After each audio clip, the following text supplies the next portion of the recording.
Hello, good afternoon everyone.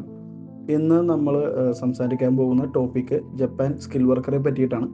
So ഈ ഒരു topic നമ്മൾക്ക് വേണ്ടി കണ്ടക്ട് ചെയ്യുന്നത് doctor Mathew, senior study abroad consultant sir നമ്മളോടിപ്പം ഇപ്പോൾ ജോയിൻ ചെയ്യുന്നുണ്ട്.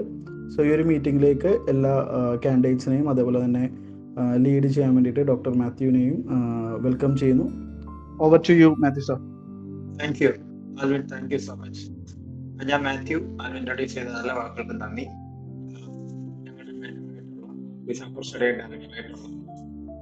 അഡ്വക്കേറ്റ് ബെന്നി തോമസ് ആണ്. അദ്ദേഹം UK-യിൽ നിന്ന് ലണ്ടനിൽ നിന്ന് ജോയിൻ ചെയ്യുന്നുണ്ട്. അദ്ദേഹത്തിന് പ്രത്യേകം നന്ദി അറിയിക്കുന്നു. പ്രിയപ്പെട്ട എല്ലാ പാർട്ടിസിപ്പൻസ് കൂടുതൽ ഒരു ആസ്പിരന്റ് ആയിട്ടുള്ള കുഞ്ഞുങ്ങളായിരിക്കും, യങ്സ്റ്റേഴ്സ് ആയിരിക്കും, പേരൻസ്. എല്ലാവർക്കും മോസ്റ്റ് വെൽക്കം. ഈ വൈകുന്നേരത്തെ അരമണിക്കൂറിനോട് പോയിരിക്കുന്നത് നിങ്ങളുടെ എല്ലാ മനസ്സിലുള്ള ആഗ്രഹമാണ്. ഇന്ത്യയിൽ നിന്ന് ഗൾഫ് രാജ്യങ്ങളിലായിരുന്നു ആദ്യകാലം. ഒരു 10-25-30 വർഷങ്ങൾക്ക് മുമ്പ് ഗൾഫിൽ പോവുക, പണം ഉണ്ടാക്കുക, തിരിച്ചു വരിക, ഇന്ത്യയിൽ കേരളത്തിൽ താമസിക്കുക എന്നൊക്കെ ഉള്ളതാണ്. ഇതൊക്കെ കഴിഞ്ഞു. ഇപ്പോൾ എല്ലാവരുടെയും ചിന്ത യൂറോപ്പിലേക്ക്, 15 വർഷം മുമ്പ് യൂറോപ്പിലേക്ക് പോകുക എന്നുള്ളതായിരുന്നു ചിന്ത. അതൊക്കെ മാറി. ഇപ്പോഴേ യൂറോപ്പിലെ പല രാജ്യങ്ങളിലും, പ്രത്യേകിച്ച് UK-ലൊക്കെ പോയാൽ PR ഒന്നും കിട്ടാത്ത അവസ്ഥ, കെയർ നഴ്സസ് ഒത്തിരി അവസരങ്ങളുണ്ട്, അവർക്ക് കിട്ടാത്ത അവസ്ഥ. യൂറോപ്പിലെ മറ്റ് പല രാജ്യങ്ങളിലും വർക്കിന് പോയാൽ വൈറ്റ് കോളർ ജോബ് കിട്ടാത്ത അവസ്ഥ, അവരെ ടെക്നീഷ്യനായിട്ടും വർക്കറായിട്ട് വർക്ക് ചെയ്യേണ്ട അവസ്ഥ. അപ്പോൾ ഇതെല്ലാം കണക്കിലെടുത്തിട്ട് മറ്റ് രാജ്യങ്ങളിലെ നല്ല അവസരം നോക്കി പോകുമ്പോൾ ഏറ്റവും നല്ല രാജ്യമാണ് ജപ്പാൻ. ജപ്പാനിലെ പ്രത്യേകത, ഈ ഏഷ്യയിലെ റിച്ചസ്റ്റ് നേഷനാണ് ജപ്പാൻ. ജപ്പാനിലെ ജനസംഖ്യ ഇന്ത്യൻ ജനസംഖ്യയുടെ 10-1 ഉള്ളൂ.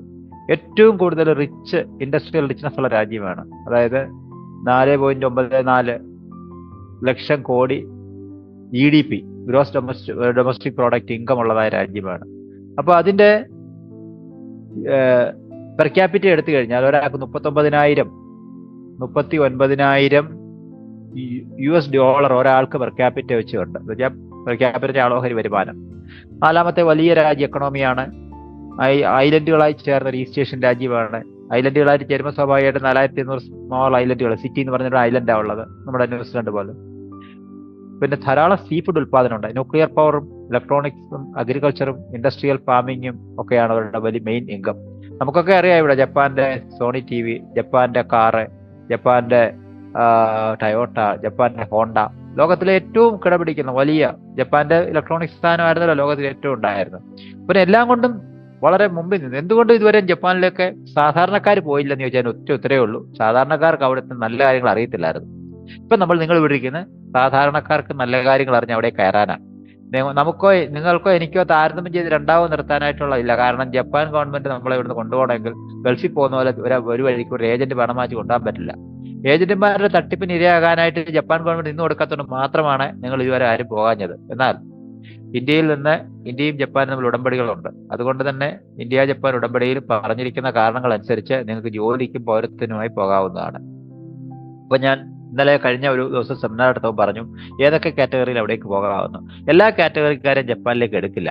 അവിടെ ജപ്പാനിലേക്ക് എടുക്കുന്നത് 4 കാറ്റഗറി ഇന്ത്യയിൽ നിന്നുള്ളൂ. ഈ നിയമം അറിയാത്തവർ വന്ന് പറയും ഞാൻ എല്ലാ കാറ്റഗറിയിലും പോകുന്നു, വെറുതെയാണ്. 4 കാറ്റഗറിയിൽ, അതിനകത്ത് 4 കാറ്റഗറിയിൽ 1 agriculture worker, 2 health care worker, 3 construction sector, 4 accommodation industry.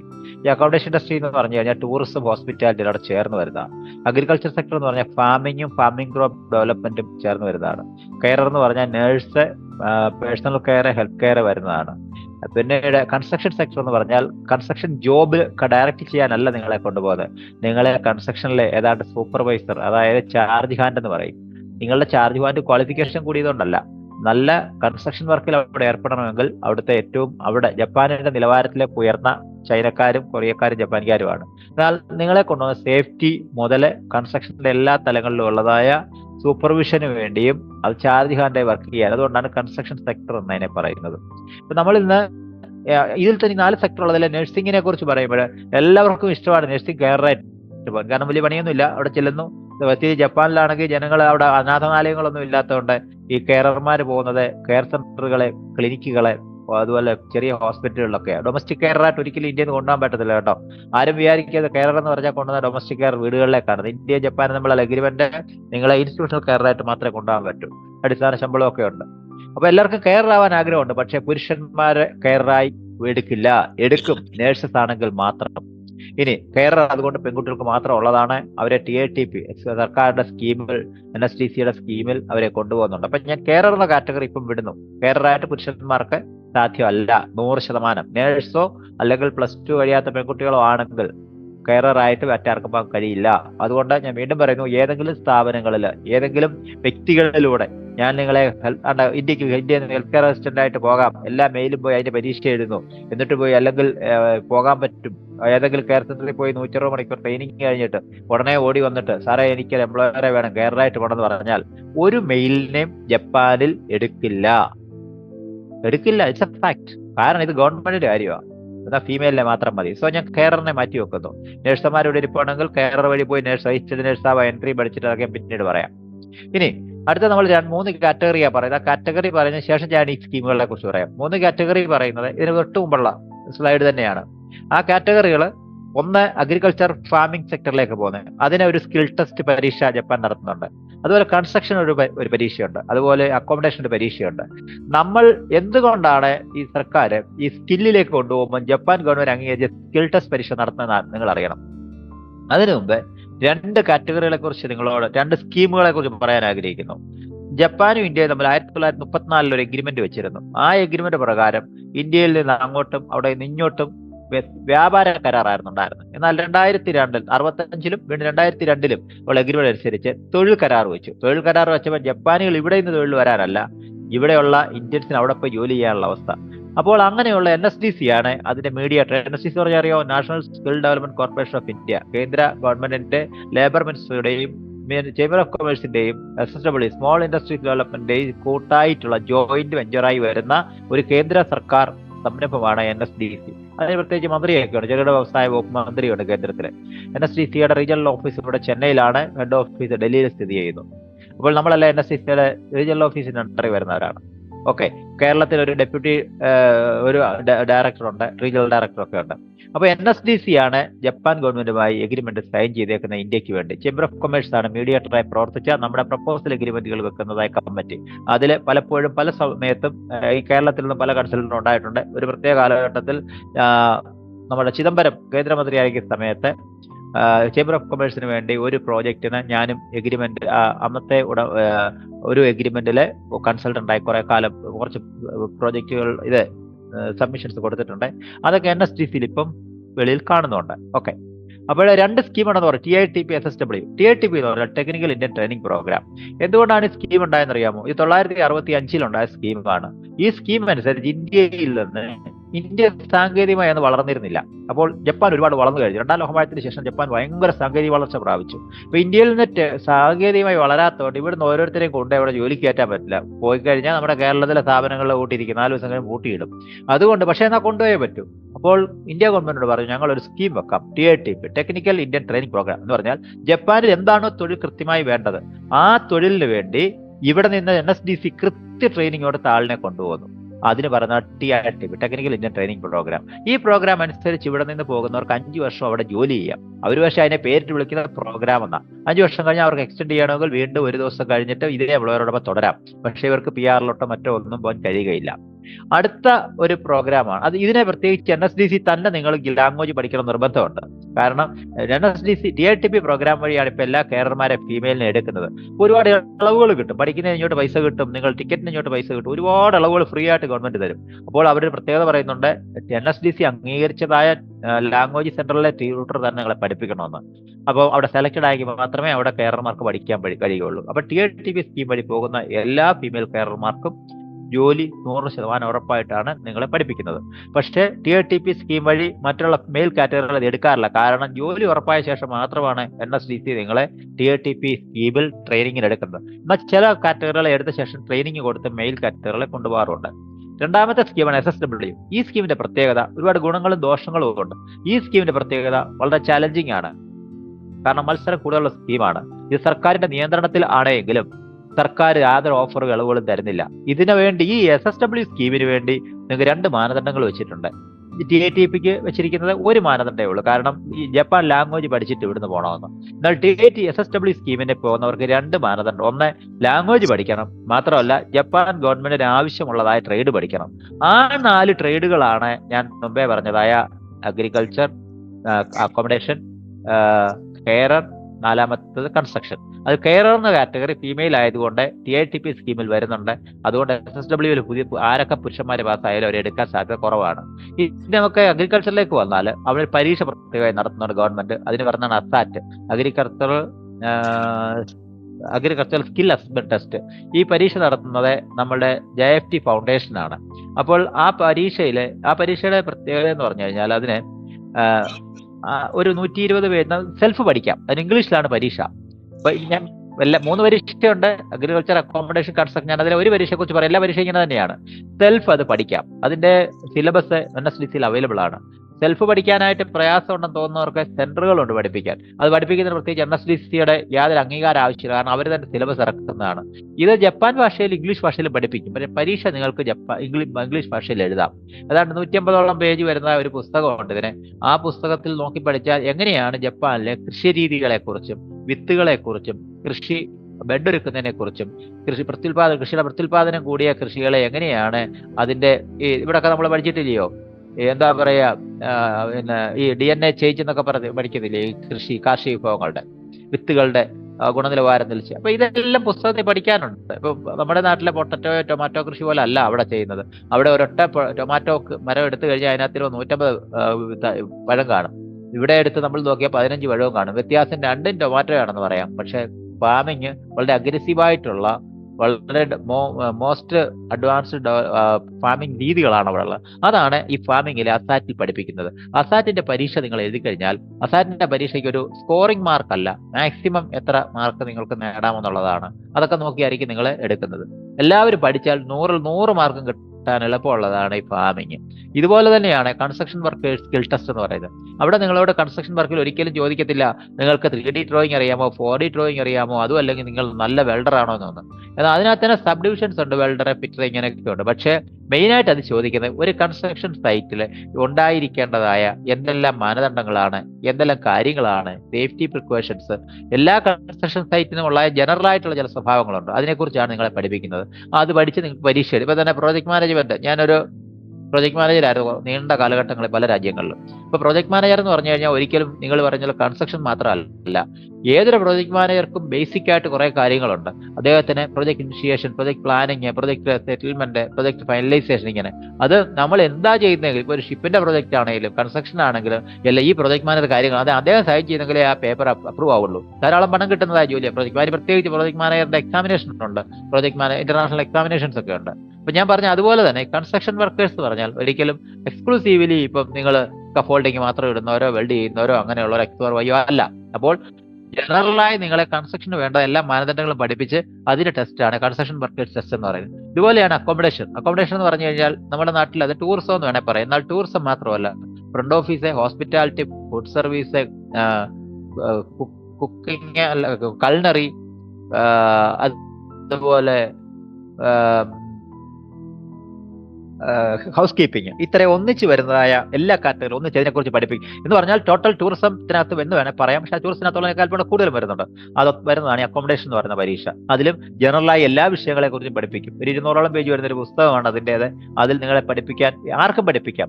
NSDCയുടെ നിയന്ത്രണം ഇതിനാവശ്യമില്ല ഇത് പഠിപ്പിക്കാൻ. NSDC ആണ് പുസ്തകങ്ങളും സിലബസ് ഇറക്കുന്നത്. അപ്പൊ ഈ 3 പരീക്ഷ, കെയറിനും പരീക്ഷയുണ്ട്. പക്ഷേ കെയറിന് ഇന്ത്യയിൽ ഇപ്പോൾ പുതിയ ഇതനുസരിച്ച് TITP വഴി പോകുന്നതുകൊണ്ട് പരീക്ഷ ആവശ്യമില്ല. നേരെ ഇത് JLPT പഠിച്ചാൽ മതി. ഇനി നിങ്ങൾ ഈ പരീക്ഷയെക്കുറിച്ചും സ്കില്ലുകളെ കുറിച്ചും മനസ്സിലാക്കി കഴിഞ്ഞു. ഇത് മാത്രം പോരാ, ഈ പരീക്ഷ മാത്രം പോരാ. നിങ്ങൾ SSW സ്കീം വഴിയാണ് പോകുന്നതെങ്കിൽ നിങ്ങൾ JFT എന്ന് പറയുന്ന ഒരു പരീക്ഷ പാസ്സാവണം. JFT എന്ന് പറഞ്ഞു കഴിഞ്ഞാൽ നമ്മുടെ ജപ്പാനിലേക്ക് പോകാൻ ഏറ്റവും പ്രധാനമായിട്ടും വേണ്ടത് ജപ്പാൻ ഭാഷ പഠിക്കുക എന്നുള്ളതാണ്. നമ്മളിവിടെ പോയി ഇംഗ്ലീഷ് പറഞ്ഞിട്ട് അവിടെ ഒരു കാര്യമില്ല.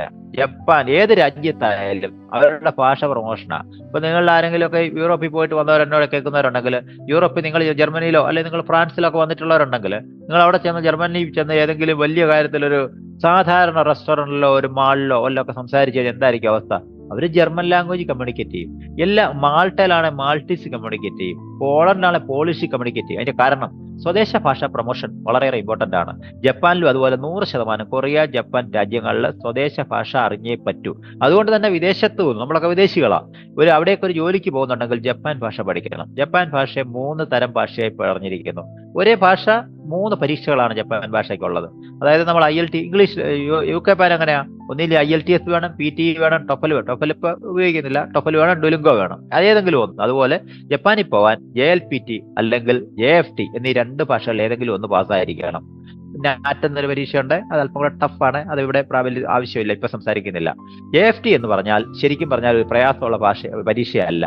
ഈ JLPT ശരിക്കും കെയറായി പോകുന്ന NSDC വഴി പോകുന്നവർക്കാണ് JLPT N4 ആവശ്യമുള്ളത്.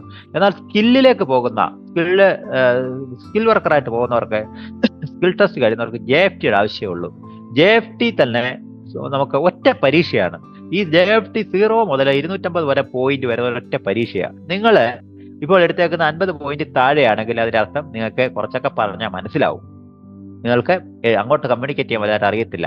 എന്നാൽ നിങ്ങൾക്ക് 100 പോയിന്റാണ് ഈ പരീക്ഷ കിട്ടിയെങ്കിൽ നിങ്ങളെ ഇന്റർവ്യൂ ചെയ്യുന്നതൊക്കെ മനസ്സിലാവും, നിങ്ങൾക്ക് നന്നായിട്ട് കേട്ടാ മനസ്സിലാവും, കുറച്ചൊക്കെ അങ്ങോട്ട് പറയാനും കമ്മ്യൂണിക്കേറ്റ് ചെയ്യാനും പറ്റും. നിങ്ങൾക്ക് 150 പോയിന്റ് B1 ആണ് കിട്ടിയെങ്കിൽ നിങ്ങൾ ഇന്റർവ്യൂ ചെയ്യുന്നതൊക്കെ മനസ്സിലാവും, നിങ്ങൾക്ക് അത് നിങ്ങളുടെ പോയിന്റ് മാർക്കും അറിയാൻ പറ്റും, ഇത്ര ഉണ്ടെന്ന് മനസ്സിലാവും, നന്നായിട്ട് മനസ്സിലാകും. എന്ത് പറഞ്ഞാലും അങ്ങോട്ട് കമ്മ്യൂണിക്കേറ്റ് ചെയ്യാനും കുറച്ചൊക്കെ പറ്റും. എന്നാൽ കട്ടിയുള്ള നീണ്ട വാക്കുകളും വലിയ രീതിയിലുള്ള ഒരു മീറ്റിങ്ങുകളൊക്കെ നടത്താനായിട്ട് ആളേബിളല്ല.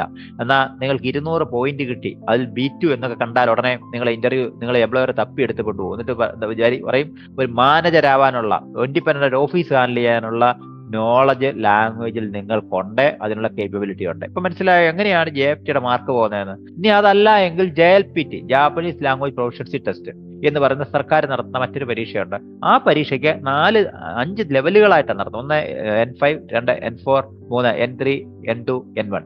N5 and N4 എന്ന് പറയുന്നതാണ് ഈ JFTയുടെ താഴത്തെ ബേസിക് ലെവലിലുള്ളത്. ബേസിക് എന്ന് പറഞ്ഞാൽ നിങ്ങൾ A2 ലെവൽ, നിങ്ങൾക്ക് 100 പോയിന്റ്, ഇപ്പൊ നിങ്ങൾക്ക് 85-86 പോയിന്റ് കിട്ടി, അത് ബേസിക് ആണ്, അതിന് ഇക്വലന്റ് ആണ് N4 എന്ന് പറയുന്നത്. ഇനി N5ഉം N4ഉം വെവ്വേറെ പഠിക്കണമെന്ന് ചിലർ ചോദിക്കും, വെവ്വേറെ പഠിക്കണം. Visa processing ഫോമിനകത്ത് N5, N4 separate ചോദിച്ചിട്ടുണ്ട്. N4 കഴിഞ്ഞെങ്കിൽ മാത്രമേ നിങ്ങളുടെ വിസ അപ്ലൈ ചെയ്യാൻ കഴിയുകയുള്ളൂ. ഇനി അടുത്ത ചോദ്യം വരുന്നത് N5 പഠിക്കാതെ N4 എഴുതാൻ പറ്റുമോ എന്ന്. N5 പഠിക്കേണ്ട കാര്യമില്ല N4 എഴുതാൻ, പക്ഷെ നിങ്ങൾക്ക് N4 മാത്രം കൈവച്ചിട്ട് ഒരു കാര്യമില്ല, നിങ്ങൾ N5ഉം വേണം, എന്നാലേ വിസ അപ്ലൈ ചെയ്യാൻ കഴിയുകയുള്ളൂ. അപ്പൊ ഈ ലാംഗ്വേജുകൾ നിങ്ങൾ പഠിച്ച് എടുക്കേണ്ടതാണ്. ക്വാളിഫൈഡ് ആയിട്ട് മിനിമം ബ്ലൂ കോളർ എങ്കിലും ജോലിയിൽ നിങ്ങൾക്ക് രാജ്യത്ത് പോകണോ, you need qualification and assessment, language assessment. അപ്പോൾ ലാംഗ്വേജിനെ കുറിച്ച് പറഞ്ഞു. JFT, JLPT ഈ 2 കാര്യങ്ങളിൽ ഏതെങ്കിലും ഒരു പരീക്ഷ നിങ്ങൾ പാസ്സായിരിക്കണം. നാറ്റ് എന്ന് വരുന്ന പരീക്ഷയുണ്ട്, അതിനെക്കുറിച്ച് സംശയം കൊണ്ട് നിങ്ങൾ വരും. നാറ്റ് എഴുതാൻ പോകണ്ട, മറ്റു പല കാരണങ്ങളുണ്ട്, അത് പിന്നീട് പറഞ്ഞുതരാം. നാറ്റ് എഴുതാം, പക്ഷെ നാറ്റ് ഇപ്പം ആവശ്യമില്ല, അതുകൊണ്ടാണ്. ഓക്കെ, അടുത്തതായിട്ട് ഈ സ്കില്ലും നിങ്ങൾ എങ്ങനെയാണ് സെലക്ട് ചെയ്യപ്പെടുക എന്ന് പറയുന്നത്. ഈ സ്കില്ലും നിങ്ങൾ ആദ്യം ഇനിയിപ്പോ ഇത് രണ്ടും അടുത്ത സംശയം വരാൻ പോകുന്നത് നിങ്ങൾ ഒന്നിച്ച് എഴുതാൻ പറ്റുമോ എന്നതാണ്. നിങ്ങളിപ്പോൾ സ്കില്ലിന് വരുന്നവര്, നിങ്ങൾ റോ ആയിട്ട് 12ാം ക്ലാസ് പരീക്ഷ നിങ്ങൾക്കുണ്ടെങ്കിൽ, 12ാം ക്ലാസ് നിങ്ങൾ പാസ്സായിട്ടുണ്ടെങ്കിൽ നിങ്ങൾക്ക് ലാംഗ്വേജ് പഠിക്കുന്നതോടൊപ്പം തന്നെ അതേ കാലഘട്ടത്തിൽ സ്കിൽ ടെസ്റ്റ് പാസ്സാവുന്നതാണ്. ഇത് രണ്ടും നിങ്ങൾ പാസ്സായാൽ ഇമ്മീഡിയറ്റ്ലി ഞങ്ങളെ പോലുള്ള കൺസൾട്ടൻസ് എംപ്ലോയർമാർക്ക് നിങ്ങളുടെ ലിസ്റ്റ് കൊടുക്കും. എംപ്ലോയർ നിങ്ങളെ ഇന്റർവ്യൂ ചെയ്യും, നിങ്ങൾക്ക് COE അതായത് certificate of eligibility visa apply ചെയ്യുകയും ചെയ്യും. ഇനി ഈ SSW വഴി വിദേശത്തേക്ക് പോകുന്ന എല്ലാ സ്കില്ലുകളിലും വിദേശത്തേക്ക് പോകുന്ന SSW സ്കീം വഴിയാണ് കേട്ടോ. അങ്ങനെ പോകുന്ന ആളിന് എന്ത് ശമ്പളം കിട്ടും എന്നുള്ളതാണ്. ജപ്പാനിൽ ഇന്ത്യയിൽ നിന്ന് ഒരാൾ പോയാൽ ഗവൺമെന്റ് ഓഫ് ഇന്ത്യയും ജപ്പാനും തമ്മിൽ വെച്ചിരിക്കുന്ന എഗ്രിമെന്റ് അനുസരിച്ച് മിനിമം 87,500 രൂപ അടിസ്ഥാന ശമ്പളം 40 മണിക്കൂർ വർക്ക് ചെയ്ത് കൊടുത്തിരിക്കണമെന്നുണ്ട്. ഈ 40 മണിക്കൂറിന്റെ കണക്കെന്ന് പറഞ്ഞാൽ ആഴ്ചയിൽ 5 ദിവസം, ദിവസം 8 മണിക്കൂർ. ഇതിനപ്പുറത്തേക്ക് നിങ്ങളെ ജോലി ചെയ്യിപ്പിക്കാൻ പാടുള്ളതല്ല. ശനി, ഞായർ അതുപോലുള്ള എല്ലാ ദിവസവും ഓവർ ടൈം ആണ്. അപ്പോൾ 87,500 രൂപ ബേസിക് ആണ്. ബേസിക് സാലറി എന്ന് പറഞ്ഞാൽ നിങ്ങൾക്ക് നിങ്ങളുടെ എംപ്ലോയർ തരുന്ന സാലറി അല്ല, അത് മനസ്സിലാക്കണം. ബേസിക് സാലറി എന്ന് പറഞ്ഞാൽ സർക്കാർ വെച്ചേക്കുന്ന സാലറി. നമ്മുടെ നാട്ടിൽ തൊഴിലുറപ്പ് പദ്ധതി ഇല്ലേ, തൊഴിലുറപ്പ് പദ്ധതിയിൽ 350-400 അങ്ങോട്ട് മിനിമം വെച്ചിട്ടില്ലേ. അതിന്റെ അർത്ഥം ഈ തൊഴിലുറപ്പ് പദ്ധതി കൊടുത്തിട്ട് ആർക്കെങ്കിലും കൺസ്ട്രക്ഷൻ വർക്കിൽ ഒരാൾ ലേബറെ നിർത്താൻ പറ്റുമോ? 1,200 രൂപ കൊടുക്കണം. നിങ്ങൾക്ക് 87,000 അല്ല കിട്ടുന്നത്, ഈ 87,000 മിനിമം കൊടുത്തിരിക്കണമെന്ന് നിയമമാണ്. നിങ്ങൾക്ക് എത്ര കിട്ടുമെന്ന് നിങ്ങളുടെ എംപ്ലോയർ ആണ് തീരുമാനിക്കുന്നത്. ചിലപ്പോൾ നിങ്ങൾക്ക് കൂടുതൽ കിട്ടും. ഇപ്പൊ എന്റെ മുമ്പിൽ വരുന്ന നല്ല ഒരു വെൽഡർ ഉണ്ടെന്നിരിക്കട്ടെ, നല്ലൊരു വെൽഡർ വന്നു, അദ്ദേഹം കൺസ്ട്രക്ഷൻ അസസ്മെന്റ് ടെസ്റ്റും പാസ്സായിരിക്കുന്നു. അയാളെ ഇന്റർവ്യൂ ചെയ്യുന്ന എംപ്ലോയർ സ്വാഭാവികമായിട്ട് 2 ലക്ഷം രൂപ കൊടുക്കും. എന്നാൽ ഇതേ അപ്പുറത്ത് നിന്നിട്ട് +2 കഴിഞ്ഞിട്ട് യാതൊന്നും ഇല്ലാതെ ഒരു കൺസ്ട്രക്ഷൻ്റെ എക്സാം പാസ്സായി പുള്ളി കൺസ്ട്രക്ഷനിലേക്ക് പോവുകയാണ്. എംപ്ലോയർ ഇന്റർവ്യൂ ചെയ്യും. ചിലപ്പോൾ എംപ്ലോയർ പറയും ഞാൻ 90,000 തരും. ഇത് ജൂറിഡിക്ഷൻ എപ്പോഴും എംപ്ലോയറുടെയാണ്. നിങ്ങൾക്ക് അടിസ്ഥാന ശമ്പളം 87,000 സർക്കാർ തരാൻ വെച്ചിരിക്കുന്നു. അത് എത്രയും കൂടുതൽ കിട്ടാം. ഫ്രീ അല്ലെങ്കിൽ സബ്സിഡൈസ്ഡ് അക്കോമഡേഷൻ. SSW പോകുന്നവർക്ക് ഇത് പറയാൻ കാരണം TATP സ്കീം വഴി പോകുന്നവർക്ക് സബ്സിഡൈസ്ഡ് അക്കോമഡേഷൻ ആണ്. എന്നാൽ SSW വഴി സ്കീമിൽ പോകുന്ന ടെക്നിക്കലി ക്വാളിഫൈഡ് ആൾക്കാരാണ് പലപ്പോഴും എംപ്ലോയർമാരെ ഫ്രീ ആയിട്ട് അക്കോമഡേഷൻ കൊടുക്കാറുണ്ട്. എന്നാൽ നിങ്ങൾക്ക് ഫ്രീ കിട്ടിയില്ല എങ്കിൽ സബ്സിഡൈസ്ഡ് അക്കോമഡേഷൻ എന്ന് പറഞ്ഞാൽ വളരെ ചീപ്പായിട്ട് വെറും 5,000 രൂപ മാത്രം നിങ്ങളുടെ സാലറിയിൽ നിന്ന് കട്ട് ചെയ്തിട്ട് 2 പേർക്ക് താമസിക്കാനുള്ള അക്കോമഡേഷൻ നിങ്ങൾക്ക് തരും. ഭക്ഷണം വെച്ച് കഴിക്കാനുള്ള സൗകര്യം തരും. ഭക്ഷണം ഫ്രീ തരത്തില്ല. വിദേശത്തേക്ക് പോകുമ്പോൾ ഞാൻ ലേബർ ലോ അനുസരിച്ച് ഇമിഗ്രേഷൻ ലോ അനുസരിച്ച് പറഞ്ഞാൽ 2 രീതിയിലാണ് പോകുന്നത്. അതായത് ഇന്ത്യയും വിദേശ രാജ്യവും നമ്മൾ എഗ്രിമെന്റ് അനുസരിച്ച് G2G എഗ്രിമെന്റ് എന്ന് പറയും. G2G എഗ്രിമെന്റ് ഉള്ള രാജ്യങ്ങൾ എന്ന് പറഞ്ഞാൽ ഏതൊക്കെയാ? Japan, New Zealand, Australia, UK, USA, Canada, Germany ഉണ്ട്. ഇത്രയും രാജ്യങ്ങളാണ് G2G എഗ്രിമെന്റ് ഉള്ള രാജ്യങ്ങൾ. G2G എഗ്രിമെന്റിൽ E9 വിസയിലാണ് പോകും. എന്ന് പറഞ്ഞാൽ നിങ്ങൾക്ക് പൗരനായിട്ട് PR-ലും ജോലിക്കും സ്ഥിരതാമസത്തിനും വന്ന റെസിഡന്റ് കാറ്റഗറിയാണ് നിങ്ങൾക്ക് ഈ രാജ്യങ്ങളിൽ തരുന്നത്. നിയമപരമായി G2G എഗ്രിമെന്റ് ഉള്ള വർക്ക് പെർമിറ്റില് E9 രാജ്യങ്ങളിലേക്ക് പോകുന്ന ആർക്കും ഭക്ഷണം ഒരു രാജ്യത്തും കിട്ടത്തില്ല. ഫ്രീ ആയിട്ട് അവർ തന്നെ വെച്ച് കഴിക്കണം. അത് ഓവർ ടൈം ഉണ്ട്, ഫ്രീ ഫുഡ് ഇല്ല. പിന്നെ നികുതിയെക്കുറിച്ചൊരു ബോധ്യം നിങ്ങൾക്ക് ഇന്ത്യയിലെ നികുതിയെക്കുറിച്ചൊക്കെ അറിയാമല്ലോ. 7 ലക്ഷം രൂപ പുതിയ ടാക്സ് അനുസരിച്ച് 7 ലക്ഷം രൂപ വരെയുള്ള നികുതി കൊടുക്കേണ്ട ഇൻഡിവിജ്വൽ. നിങ്ങൾ എക്സ്പാട്രിയേറ്റ് ഉള്ളവർക്ക് 1 ലക്ഷം രൂപ വരെ ആർക്കും, മാസശമ്പളം 1 ലക്ഷം രൂപ വരെയുള്ള ആർക്കും നികുതി കൊടുക്കണ്ട. ജപ്പാനിൽ 2023 നികുതി വ്യവസ്ഥ അനുസരിച്ച്, ബഡ്ജറ്റ് അനുസരിച്ച് 2 ലക്ഷം രൂപ വരെ, 1 ലക്ഷം മുതൽ 2 ലക്ഷം രൂപ വരെ ടാക്സ് ഉള്ള ശമ്പളമുള്ളവർക്ക് 10% ടാക്സ് കൊടുക്കണം. എന്നാൽ ഈ 10% ടാക്സിൽ 5% റിബേറ്റ് ഉണ്ട്. റിബേറ്റ് എന്ന് പറയുന്നത് അറിയാമോ? എല്ലാവർക്കും കോമൺ ആയിട്ട് സർക്കാർ കൊടുക്കുന്ന ഡിസ്കൗണ്ട് റിബേറ്റ്. അങ്ങനെ ഡിസ്കൗണ്ട് 10% റിബേറ്റിൽ 5% റിബേറ്റ് കൊടുക്കും. ബാക്കി എത്ര ഉണ്ട്? 5%. അതാണ് എഴുതിയേക്കുന്ന 5%. എന്ന് പറഞ്ഞാൽ നിങ്ങൾക്ക് 2 ലക്ഷം രൂപ ശമ്പളം ഉണ്ടെങ്കിൽ ആദ്യത്തെ 1 ലക്ഷത്തിന് നികുതി കൊടുക്കണ്ട. രണ്ടാമത്തെ 1 ലക്ഷത്തിന് നിങ്ങൾക്ക് 5% നികുതി ഉണ്ട്. അപ്പോൾ 2 ലക്ഷം രൂപയ്ക്ക് മൊത്തം 5,000 രൂപയെ നികുതി ഉള്ളൂ. അത് ഇൻഡിവിജ്വലിനാണ്. നിങ്ങളുടെ വീട്ടിൽ 2 പേരുണ്ടെങ്കിൽ നിങ്ങൾക്ക് ഓരോരുത്തർക്കും ഇത് ബാധകമാണ്. അപ്പോൾ ടാക്സിന് ഒരുപാട് നിങ്ങൾക്ക് ഇളവ് കിട്ടും. ഇനി 2 ലക്ഷം മുതൽ 3,4 ലക്ഷം രൂപ വരെ സാലറി ഉള്ളവർക്ക് 14% നികുതി ഉണ്ട്, റിബേറ്റ് ഇല്ല.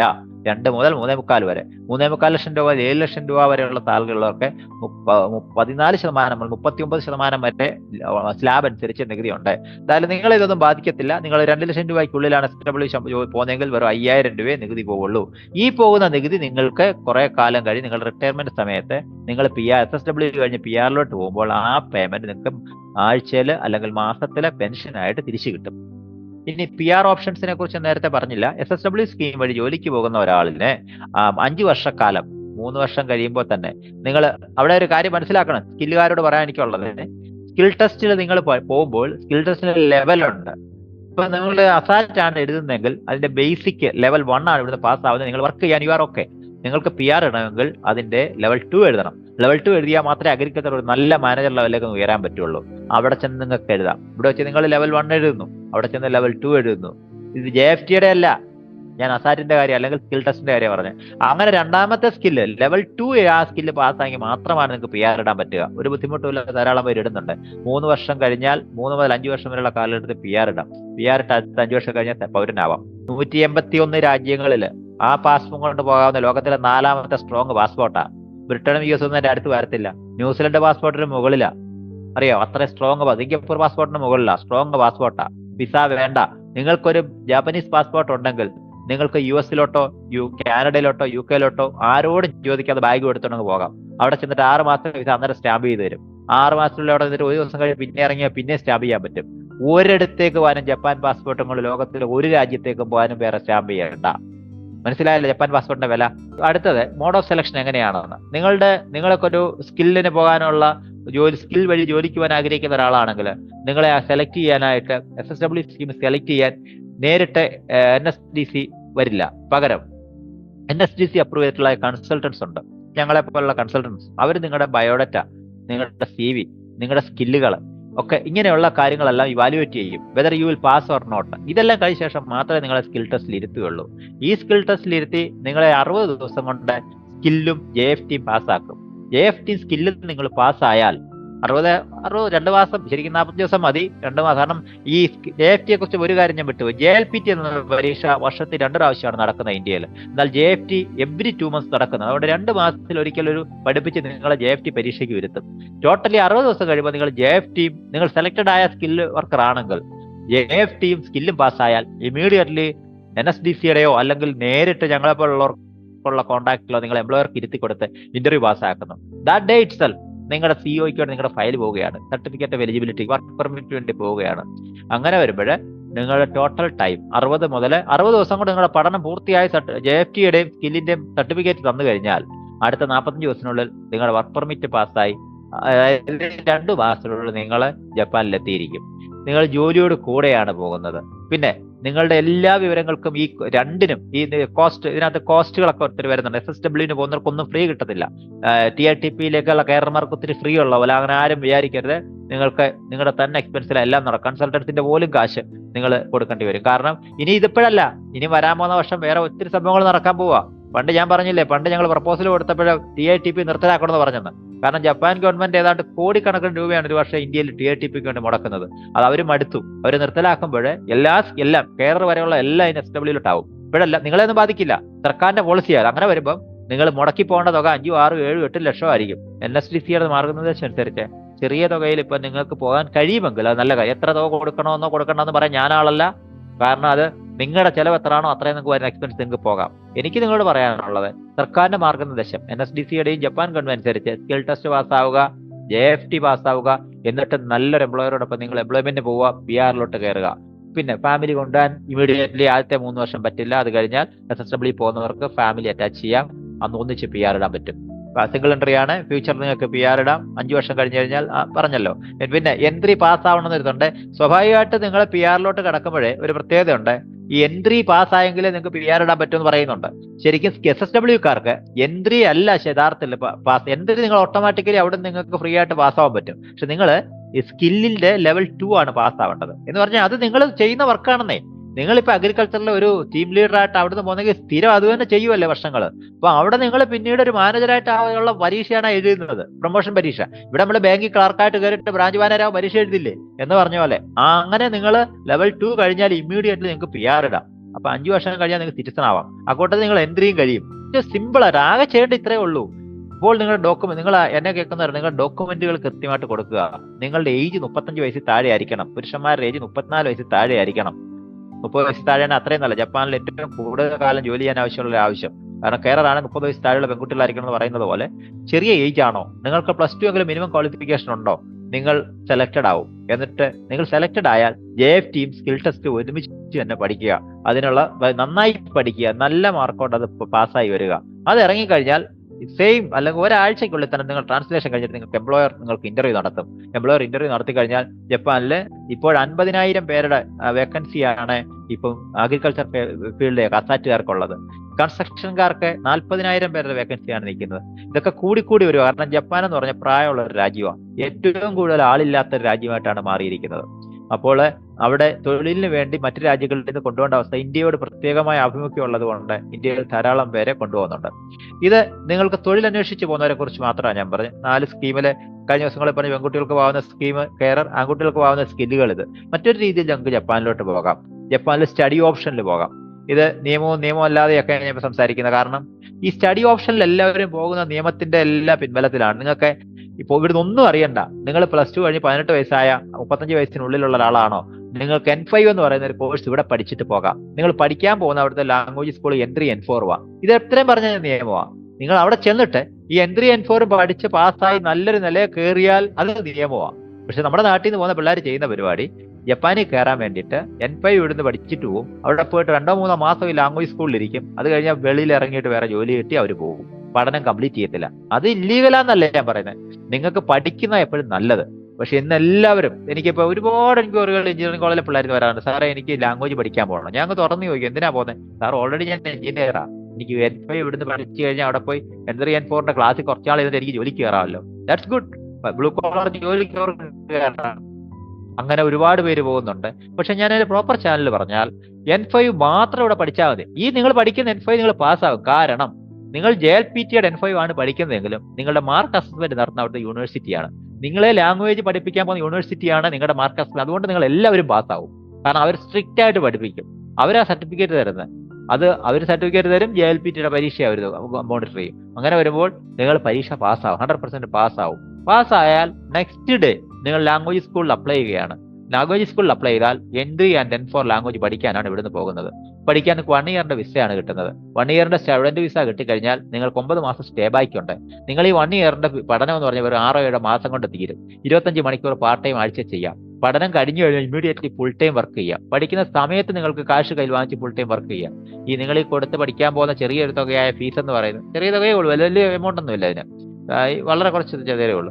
അത് ശരിക്കും എൻ്റെ ഇവിടെ പിള്ളേർ പറയാറുണ്ട്, പോയവരൊക്കെ 2-3 മാസം കൊണ്ട് അതൊക്കെ ഏൺ ചെയ്തു, ലാംഗ്വേജ് പഠനം, നല്ല ജോലിക്ക് കയറി. അത് നിങ്ങളുടെ കയ്യിലാണ് ബാക്കിയുള്ളത്. അവിടെ ചെന്നിട്ട് നിങ്ങൾക്ക് പോകാനുള്ള എളുപ്പത്തിൽ ഇന്ത്യയിൽ നിന്ന് ഇപ്പോൾ ഒരുപാട് ഓപ്ഷൻസ് ഉണ്ട് പോകാൻ. ഞാൻ പറഞ്ഞില്ലേ, സ്കിൽഡ് വർക്കറെ, കെയററെ, അതുപോലെ ഈ ലാംഗ്വേജ് പഠനത്തിന് ഒരുപാട്, പ്രത്യേകിച്ച് നോർത്ത് കേരളത്തിൽ നിന്നാണ് ഒരുപാട്, കാസർഗോഡ്, കണ്ണൂർ മേഖലയിൽ അവർക്ക് ഈ ട്രാക്ക് അറിയാം. ഇപ്പോഴും എറണാകുളത്തിന് ഇപ്പുറമുള്ളവരാണ് കൃത്യമായി ജപ്പാന്റെ ഓപ്പർച്യൂണിറ്റി ഉപയോഗിക്കാത്തത്. അതുപോലെ ഡൽഹി, ബീഹാർ, പഞ്ചാബ്, ചണ്ഡീഗഡ് മേഖലയിൽ നിന്ന്, ബംഗാൾ, ഏറ്റവും കൂടുതൽ പേര് ഇപ്പോൾ തമിഴ്നാട്, ഏറ്റവും കൂടുതൽ പേര് ജപ്പാനിലെ അവസരങ്ങൾ ഉപയോഗപ്പെടുത്തുന്നുണ്ട്. നമ്മുടെ ഏറ്റവും ഈ അവസരം ഉപയോഗിക്കാൻ പറ്റുന്ന ഒരു ഗ്രൂപ്പ് നമുക്കുണ്ട്. നമ്മുടെ ഇവിടെ ടെക്നിക്കലി ക്വാളിഫൈഡ് ആൾക്കാരുണ്ട്, അഗ്രികൾച്ചറിനെ കുറിച്ച് നല്ല ബോധവാന്മാരായവരുണ്ട്. അവർക്ക് ഈ അവസരങ്ങൾ ഉപയോഗിക്കാവുന്നതാണ്. PR-നെ കുറിച്ചൊക്കെ ഞാൻ പറഞ്ഞു, സാലറിയെ കുറിച്ച് പറഞ്ഞു, സ്റ്റേ ബാക്ക് പറഞ്ഞു, പിന്നെ UG മാസ്റ്റർ പ്രോഗ്രാം പഠിക്കാൻ പോകാം. ഇത് കൂടാതെ ഇംഗ്ലീഷ് നിങ്ങൾക്ക് ജാപ്പനീസ് ലാംഗ്വേജ് ഇല്ലെങ്കിൽ IELTS 5.5 അല്ലെ 6 ഉണ്ടെങ്കിൽ നിങ്ങൾക്ക് UG undergraduate 4 year programme university പഠിക്കാൻ പോകാം. അതുപോലെ ഡിഗ്രി 4 വർഷത്തെ കഴിഞ്ഞവരാണെങ്കിൽ നിങ്ങൾക്ക് മാസ്റ്റർ പ്രോഗ്രാം പഠിക്കാൻ പോകാം. 3 വർഷം കഴിഞ്ഞവർക്കും പോകുന്ന പ്രോഗ്രാമുകളുണ്ട് കേട്ടോ. അതും അപ്പം യൂണിവേഴ്സിറ്റി അനുസരിച്ചിരിക്കും. ജപ്പാനിൽ ഒരു എൻട്രി കിട്ടുക എന്നുള്ളതാണ് ആവശ്യം. അപ്പൊ അങ്ങനെ വിചാരിച്ചാൽ മതി. അതുകൊണ്ട് ജപ്പാനിൽ അത്തരം ഭയക്കേണ്ട കാര്യങ്ങൾ ഒന്നുമേ ഇല്ല. ഭക്ഷണം, ഏറ്റവും നല്ല ഫിഷ് കിട്ടുന്ന സ്ഥലങ്ങളിൽ ഒന്നാണ് ജപ്പാൻ. ഏറ്റവും വില കുറച്ച് കിട്ടും. എല്ലാ ഫിഷും അല്ല, ഇന്ത്യക്കാർ കഴിക്കുന്ന ട്യൂണ, മത്തി, അതുപോലുള്ള അയില, അതുപോലെ എല്ലാം വില കുറച്ച് കിട്ടും. ഫിഷ് എക്സ്പോർട്ട് രാജ്യമാണ്. എന്നാൽ സാൽമൻ അതുപോലുള്ള മീനുകൾക്ക് വേണ്ടി വെറുതെ നല്ല വിലയുള്ള മീനും ഉണ്ട് കേട്ടോ. നമ്മുടെ കോസ്റ്റ് ഓഫ് ലിവിങ് ഏറ്റവും ഇന്ത്യക്കാർക്ക് കുറച്ച് ഫിഷും മറ്റ് പ്രോഡക്റ്റിന് ഉപയോഗിക്കാൻ പറ്റുന്ന ഏറ്റവും നല്ല രാജ്യമാണ് ജപ്പാൻ. കുറച്ച് കവർ ചെയ്തിട്ടുണ്ടെന്ന് തോന്നുന്നു. സ്കില്ലുകാർക്ക് എന്തെങ്കിലും ഡൗട്ടുകൾ? ഇനി നിങ്ങൾക്ക് ക്വസ്റ്റ്യൻസ് ചോദിക്കാം. നമസ്കാരം സർ. ഓക്കെ, നമസ്കാരം, പറഞ്ഞാട്ടെ. സർ, ഈ SSW കാറ്റഗറിയിൽ പോകുമ്പോൾ ഇതിന്റെ എഡ്യൂക്കേഷൻ ക്വാളിഫിക്കേഷൻ എന്ന് പറയുന്നത് ഇപ്പൊ ഡിഗ്രി അല്ലെങ്കിൽ ഡിപ്ലോമ ഉണ്ടായാൽ പറ്റും? ഡിപ്ലോമ എലിജിബിൾ ആണോ ഇതിൽ പോകുമ്പോ, അതോ ഡിഗ്രി ഗ്രാജുവേഷൻ വേണമെന്ന് നിർബന്ധമാണ്? ഞാൻ പറഞ്ഞുതരാം. യഥാർത്ഥത്തില് നിങ്ങളൊരു ചോദ്യം വരട്ടെ എന്ന് വിചാരിച്ച ഉത്തരം പറയാഞ്ഞത് ആരെങ്കിലും. ഇത് SSWന്റെ സെലക്ഷൻ ക്രൈറ്റീരിയ കംപ്ലീറ്റ് എംപ്ലോയറുടെ കയ്യിലാണ്. അദ്ദേഹത്തിന് തീരുമാനിക്കാം. SSWയിലേക്ക് പോകാൻ ഒരിക്കലും ഒരു സ്കിൽ ടെസ്റ്റിന്റെ ആവശ്യമില്ലായിരുന്നു പണ്ടൊന്നും. ഷുവർട്ടി ഓഫ് ജോബിന് വേണ്ടിയാണ് ഈ സ്കിൽ ടെസ്റ്റ് നിങ്ങൾ പഠിക്കാൻ പറയുന്നത്. ജപ്പാന്റെ ഒരു സ്കിൽ ടെസ്റ്റ് പഠിച്ചിട്ട് പാസ്സായിട്ടുണ്ടെങ്കിൽ അത് നിങ്ങൾ 100% ഷുവർട്ടിയാണ് ജോലി കിട്ടുമെന്ന്. ചോദിച്ച ചോദ്യത്തിലോട്ട് ഞാൻ വീണ്ടും വരുന്നു. ഡിപ്ലോമ ഉണ്ട് അല്ലെങ്കിൽ ഡിഗ്രി ഉണ്ട്. ഈ ഡിപ്ലോമയോ ഡിഗ്രിയോ ഉണ്ടാവണമെന്നില്ല ഈ 4 കാറ്റഗറി പോകാൻ. കാരണം നിങ്ങൾ അല്ലാതെ ഈ സ്കിൽ ടെസ്റ്റ് +2 വെച്ച് എഴുതി പാസ്സാവുന്നുണ്ട്. ഇനി നിങ്ങൾ ഡിപ്ലോമയോ ഡിഗ്രിയോ ഉണ്ടെങ്കിൽ വളരെ ഈസി ആയിരിക്കും നിങ്ങൾ ജോലിക്ക് കയറുമ്പോൾ അതുമായി ബന്ധപ്പെട്ട ജോലിയിലാണ് കയറുന്നെങ്കിൽ. മനസ്സിലായോ? അപ്പൊ ഞാൻ പറഞ്ഞത്, നിങ്ങൾ ഡിപ്ലോമയോ ഡിഗ്രിയോ നിങ്ങൾക്കുണ്ടേ എന്ന് കരുതി ജപ്പാൻ ഗവൺമെന്റ് നിങ്ങളെ സെലക്ട് ചെയ്യണമെന്നില്ല. അതുപോലെ ഇത് ഉണ്ടാവണമെന്ന് നിർബന്ധവുമില്ല. നിങ്ങൾക്ക് ജപ്പാൻ പറഞ്ഞിരിക്കുന്ന ആ ഒരു 4 സ്കില്ലുകൾ പറഞ്ഞിട്ടുണ്ട്, അതിലൊരു സ്കില്ല് നിങ്ങൾ പാസ്സായിട്ടുണ്ടെങ്കിൽ നിങ്ങളെ എംപ്ലോയർ ജപ്പാനിലേക്ക് ജോലിക്ക് എടുക്കും. NSTC പറഞ്ഞിരിക്കുന്ന, ജപ്പാൻ പറഞ്ഞിരിക്കുന്ന സാലറി കിട്ടുകയും ചെയ്യും. ആർക്കെങ്കിലും എന്തെങ്കിലും ഡൗട്ട്സ് പെൻഡിങ് ഉണ്ടെങ്കിൽ ചോദിക്കാം. ഇനിയിപ്പം ഡൗട്ട്സ് നമുക്ക് ബാക്കി നിൽക്കുന്നുണ്ടെങ്കിൽ ഒരു കാര്യം ചെയ്യാം, നമുക്ക് നിങ്ങളുടെ അതായത് കൗൺസിലേഴ്സ് നിങ്ങളെ വിളിച്ച് കോൺടാക്ട് ചെയ്യുന്നതായിരിക്കും. അതുപോലെ തന്നെ നമ്മുടെ യൂട്യൂബ് ചാനൽ അവൈലബിൾ ആണ്. സോ അതിന്റെ ലിങ്ക് ഡിസ്ക്രിപ്ഷൻ ബോക്സിൽ ഉണ്ടാവും. സോ അതിൽ നമ്മളുടെ ഡീറ്റെയിൽഡ് വെബിനാർസും അതുപോലെ ഡീറ്റെയിൽസ് ഒക്കെ ജോബിന്റെ എല്ലാം അപ്ഡേറ്റ് ചെയ്തിട്ടുണ്ട്. സോ അതെല്ലാം ഒന്ന് കാണുക. Thank you all. Thank you Mathew sir. Thank you so much. Thank you.